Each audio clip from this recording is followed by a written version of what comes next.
इस शर्त का आखिर क्यों नहीं दिया अनुपमा ने मुंह तोड़ जवाब। नमस्कार दोस्तों, स्वागत है आपका आपके अपने चैनल हंग्री स्पिरिट्स में। हंग्री स्पिरिट्स देख रहे सारे दर्शकों का मैं अंजू शर्मा दिल से स्वागत करती हूं।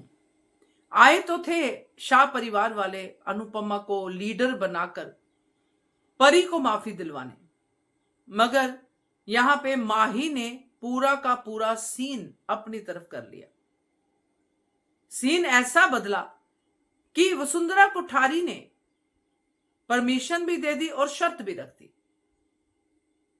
ये शर्त अनुपमा ने सुनी और अनुपमा का ये पूछना कि कौन सी शर्त, ये तो बनता ही नहीं था मेरे हिसाब से। क्या शर्त? जब आपने आशीर्वाद ही नहीं दिया तो शर्त कैसी?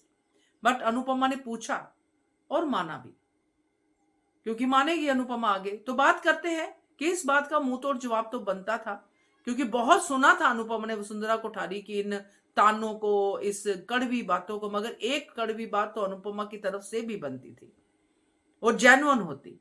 चलिए चर्चा करते हैं। पहले वही निवेदन, जिन्होंने अभी तक चैनल को सब्सक्राइब नहीं किया है कर लीजिए, साथ में दोस्तों बेल आइकन दबाइएगा ताकि आपको हमारे वीडियोस के नोटिफिकेशन मिलते रहे।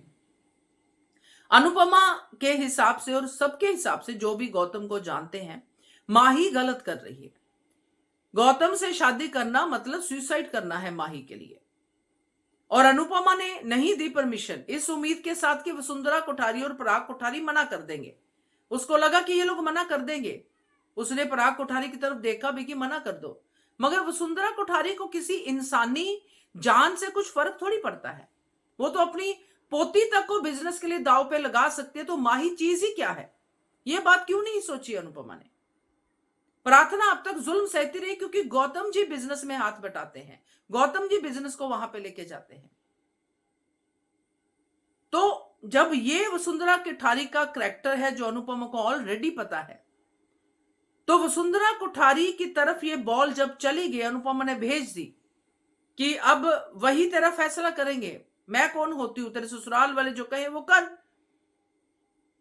तो ससुराल वालों ने जब परमिशन दे दी, पराग कोठारी की तो खैर चलती नहीं है, परमिशन दे दी और साथ में ये शर्त रख दी, क्योंकि वसुंधरा कोठारी ने ये ऑटोमेटिकली समझ लिया कि जब मैं परमिशन दे दूंगी दोनों की शादी को, तो अनुपमा सब परिवार शादी में आएंगे ही आएंगे।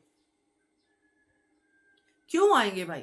जब आपको अपनी बेटी का इस लड़के से रिश्ता मंजूर ही नहीं है, आपकी बेटी आपको धमकियां दे रही है, तो आपको क्यों ये शर्त मंजूर है? आपने क्यों पूछा कि कौन सी शर्त? अब जब आप कौन सी शर्त पूछते हो, मतलब आप शादी पे आओगे, जो वसुंधरा कोठारी को पता है। आप शादी पे आओगे भी, आप शादी पे नाचोगे भी, आप गाओगे भी, आंसू भी बहाओगे, सब करोगे, ये वसुंधरा कोठारी को पता है। बट यहां पे अगर अनुपमा ये बोल देते कि हमारी बेटियां नहीं आएंगी, शानी और परी नहीं आएंगी, तो हम लोग भी नहीं आएंगे, या फिर ये बोल देती कि आपकी शर्त मानने का कोई मतलब ही नहीं है, क्योंकि हमें क्या, हमारी बेटियों को क्या, हमें ही नहीं आना है, क्योंकि ये हमारी बेटी की नहीं, आपकी बहू की शादी हो रही है। हमारी आप ही तो कहती है बहू बहू बहू, बेटी है इस घर में है ही नहीं। तो अनुपमा अगर ये बोल देती तो शायद माही का जीवन बच जाता, शायद इस शादी में थोड़ी मोहलत मिल जाती सोचने के लिए। मगर अनुपमा ने शर्त पूछी भी और अनुपमा शर्त मानेगी भी, तो ये मुझे थोड़ा सा अनुपमा की तरफ से गलत लगा दोस्तों। हो सकता है अनुपमा ने अपनी तरफ से ठीक किया हो कि माहौल को संभालने के लिए कि माही तो ये शादी करके ही रहेगी, तो चलो करवा देते हैं, क्योंकि माही जिस तरह से आती है उस तरह से तो कोई भी नहीं आता है। माही हर बार सेम विक्टिम कार्ड खेलती है, तो कहीं ऐसा लगा होगा अनुपमा को, इसलिए उसने मान ली होगी। मगर फिर भी मैं यही कहूंगी, चाहे माही कैसी है वो भी जाने दो, चाहे कोई भी चीज कैसी है, मगर खुद और शाह परिवार के इस स्वाभिमान के लिए बोलना चाहिए था, क्योंकि मुझे नहीं अच्छा लगा कि जो भी कुछ वसुंधरा कोठारी ने कहा, किसी को नहीं अच्छा लगेगा। बट यहां पे सवाल यह है कि वसुंधरा कोठारी अगर अनुपमा की बेटियों के बारे में बोलती है, तो वो अपनी प्रार्थना को भी कौन सा ग्रीन चिट देती है? तो बात यहां पे यह है कि इस शर्त को पूछना भी गलत और उसको मानना भी गलत।